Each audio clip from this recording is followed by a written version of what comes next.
Coaches Michael Bublé and Reba McEntire had to make some tough choices after the December 1, 2025 episode of The Voice Season 28 was packed with incredible performances from the 4 artists on Team Bublé and the 4 artists on Team Reeba. Each of them was only allowed to select one artist to represent them in the live finale, where the audience would ultimately decide who would win the title. But even with all the talent on exhibit, 2 vocalists were particularly noteworthy. With her technical skill, one was a clear favorite from the start, while the other was a dark horse who only received one chair turn at the blind auditions. See the outcomes below. Heart of Gold, Aubrey. Although Nicole's performance of Alana Miles' Black Velvet was an unexpected pick for the singer, the coaches were awed by her sensual side. I just want to use my voice to tell the story. During rehearsals, Nicole remarked, I feel like Reeba really believes in me, and I would love to be her finalist. This song is amazing.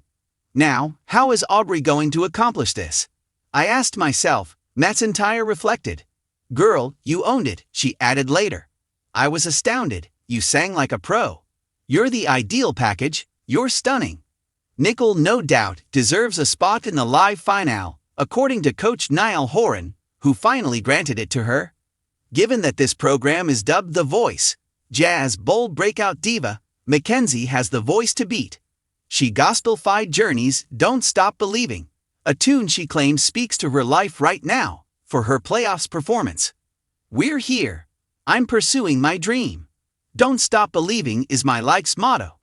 Anyone could experience it if it can happen to me, she clarified. Her coach was greatly improved by the revised version. The new lyrics that conclude, Thank you Jesus, in Journey's song Don't Stop Believing, are perhaps the first time anyone has heard them. Goosebumps came over me. She was selected for the live finale by Bublé, who subsequently commented, Jazz reminds me of the greatest singers who ever lived, and that was incredible. Celine Dion, Aretha Franklin, and Barbra Streisand are unquestionably the greatest vocalists I've ever heard on this stage. The Voice Season 29 didn't waste any time in putting on some of the most intense, passionate, and ruthless performances of the season as the playoffs officially got underway. Team Reeba and Team Bublé hit the stage on the first night of the playoffs, bringing with them heartbreak, intensity, and memorable moments. There was no denying the pressure as the live shows approached. Each competitor was aware that the dream may come to an abrupt end with a single incorrect breath, a trembling note, or a broken connection. Michael Bublé and Reba McEntire, 2 seasoned performers with unmatched instincts, were given the challenging duty of reducing their teams to the few that would advance to the main prize. 2 radically different team dynamics were displayed to the audience. Bublé's refined, jazz-infused precision contrasts with Reba's poignant, country-inspired storytelling, and magic occurred somewhere in between those realms. However, only few made it through the night. Not only were the choices difficult, but they also startled followers on social media, sparking discussions long after the credits had rolled. Discover who Team Reeba and Team Bublé are sending to the live shows in this comprehensive, creative, in-depth analysis of Night 1 of the playoffs, including every turn, vocal surprise, and tearful goodbye. Team Reeba. Country fire, heart, and grit take the stage. Reba McEntire led one of the most emotional teams of the season into the playoffs. Her group wasn't simply gifted. They were storytellers, warriors, survivors, and artists who had experienced enough life to vividly depict their experiences on stage. The Queen of Country herself, Reeba, faced the night with both pride and fear. She was aware that she could only bring 3 vocalists to the lives. She was aware that at least one powerful person would return home. She was also aware that Americans would have their own thoughts. First performance, the underdog with a point to make, the singer that many fans had secretly cheered for, but weren't sure could succeed at the time, was the first to step up. A vulnerable country ballad was their song selection, and it had the potential to either break them or send them directly into the live shows. It was evident from the first note that this artist was not the same as the one that joined Reba's team a few weeks prior. Their language carried the distinctive Reeba influence that caused Reeba to proudly lean forward in her chair. Their tone carried grit. Their vibrato contained agony. Reba's subsequent remarks made everything clear. Her statement that she had grown 10 years in 10 weeks caused a stir on Twitter. It was the first indication that the playoffs would become quite competitive. Performance 2. The Big Vocal Wild Card, a fan favorite from the blind auditions. The second performer had a flamboyant demeanor that matched their vocal runs. The coaches were taken aback by their decision to perform a lively, high-energy pop-rock tune, but it quickly became apparent why. They dominated the stage like a headliner. Fireworks, elevated belts, a stage presence that shouted preparedness. However, there remained a chance. Polished vocals aren't always a sign of high intensity.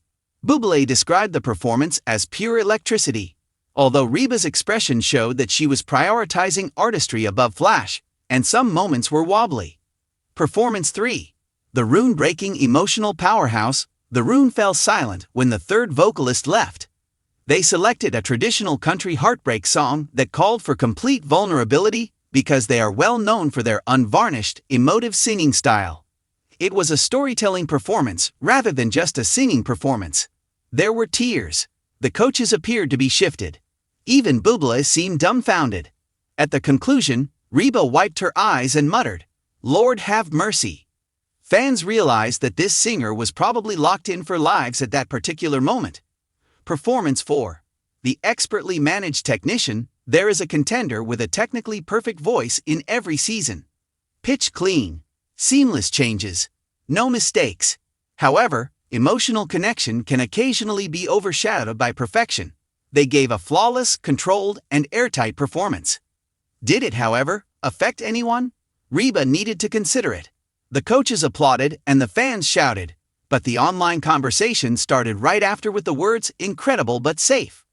Would Reeba choose to take a chance or reward safety? Performance 5. The unexpected dark horse. The night's biggest gamble was taken by Team Reba's last act. They had a radically different stage demeanor, an unusual arrangement, and an unexpected song choice. It was successful.